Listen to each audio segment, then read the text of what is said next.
gitu ya. Walaupun kepala rasanya bercabang, kemarin juga di tengah anak lagi di rumah sakit, aku juga harus ke graduation kakaknya, terus kakaknya ada yang sakit juga, terus aku harus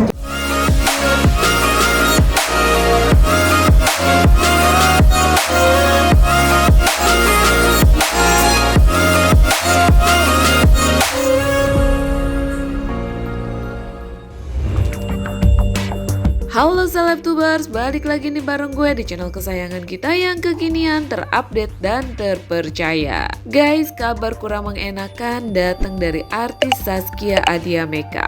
Anak ketiganya, Bayi Kaba, dilarikan ke rumah sakit hingga masuk ruang ICU lantaran mengalami serangan asma. Istri dari Hanung Bramantyo ini menceritakan detik-detik buah hatinya jatuh sakit hingga lemas tak berdaya karena masalah pada pernafasannya.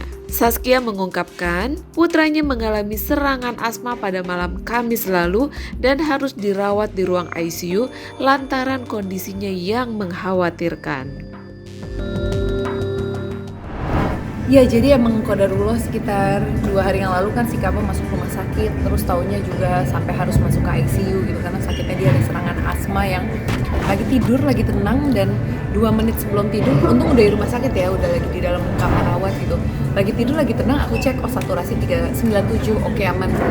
Baru aku balik naik ke sofa mau tidur, tiba dia kebangun, dia cuma kayak nggak bisa nafas, tapi nafasnya bener-bener sependek itu ya, cuman oke, nafas panjang, ayo tenang, kamu tenang, jangan panik, tapi tetap nggak bisa. Akhirnya aku panggil suster, panggil dokter, dan kita tahu ya ketika orang lain panik gitu kan, suster sama dokter di ruangan tuh juga kelihatan banget panik gitu, nggak siap dengan situasi. Tiba-tiba si anak begitu gitu, saturasinya juga 89.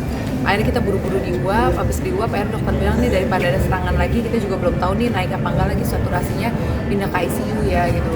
Pindah ke ICU, terus aku juga pas udah gitu pindah di ICU, kadang kita berpikir ICU itu kan emang serem banget, nih pengalaman keduanya Kaba sih masuk ICU gitu. Jadi pas dibilang masuk ke ICU, di situ dijelasin nanti terburuknya kalau saturasinya nggak naik, nafasnya juga nggak dapet, terus kita harus pasang ventilator apa. Itu tuh badan aku tuh kayak menggigil semua, kayak gemeteran sampai kayak disuruh diri aja nggak sanggup gitu. Disuruh tanda tangan tuh pegang pulpennya, tanganku kayak lemes banget gitu, dan Mas Anu lagi di Jogja.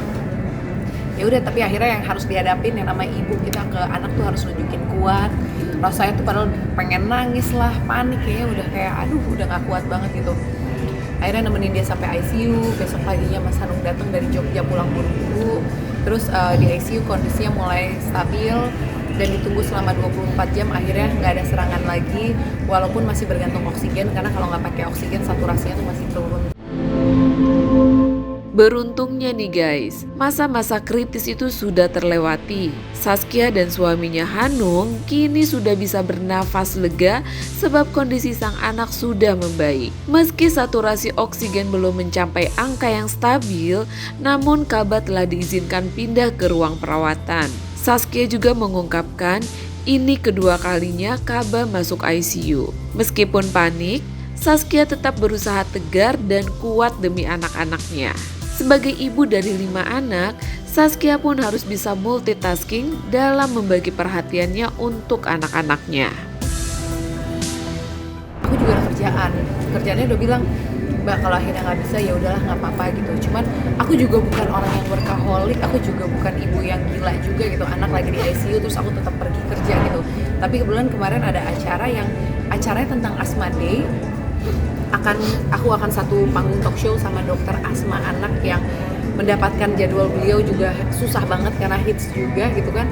Terus banyak pakar asma di sana. Terus tempatnya dari rumah sakit anakku jaraknya cuman 15 menit. Jadi aku pikir kenapa nggak aku ambil tuh, di rumah sakit ada suster, ada dokter, ada bapaknya juga, ada pengasuhnya juga. Aku pergi selama 1,5 jam kayaknya aman, aku pergilah. Dan pas pulang, taunya anakku udah bisa balik ke kamar rawat inap karena kondisinya udah membaik. Nah terus itu kemarin, hari ini juga aku ada kerjaan di sini, walaupun agak jauh tapi anakku kondisinya udah stabil, saturasinya udah mulai naik. Hari ini belajar copot oksigen gitu, walaupun kalau nafas tuh masih kedengeran gitu. Jadi kalau kita kan harusnya nafas tuh effortless ya, kita nggak berasa kalau kita nafas. Kalau dia tuh sadar banget bahwa dia tuh lagi narik tiap tarikan nafasnya, tapi kondisinya udah lebih oke. Dia bilang dia nggak apa-apa lah kalau dia pergi cuma sekitar 3 atau 4 jam. yang penting balik ke sana lagi. Jadi aku tadi ninggalin jam 2:30, insya Allah nih nanti jam 7 pengennya udah bisa sampai rumah sakit. Ya walaupun kepala rasanya bercabang, kemarin juga di tengah anak lagi di rumah sakit, aku juga harus ke graduation kakaknya, terus kakaknya ada yang sakit juga, terus aku harus jemput kakaknya yang satu ada lagi ke mall sama teman-temannya. Itu resiko ya kalau punya anak banyak, gimana satu badan satu kepala tapi bisa berbagi ke 5 anak, semuanya harus bisa beres, kerjaan harus beres, adik kakaknya juga harus kepantau, mereka tetap dapat perhatian kita. Makanya hari ini aku bawa anakku yang paling kecil karena dia biasanya tidur sama aku, karena udah 3 hari aku di rumah sakit, 4 malam. Jadi kalau kegiatan dia ikut ke tempat kegiatan dia ngerasa aku tetap ada. Oke guys, sekian dulu videonya. Kalau kalian suka boleh di like, di komen, di share, dan di subscribe.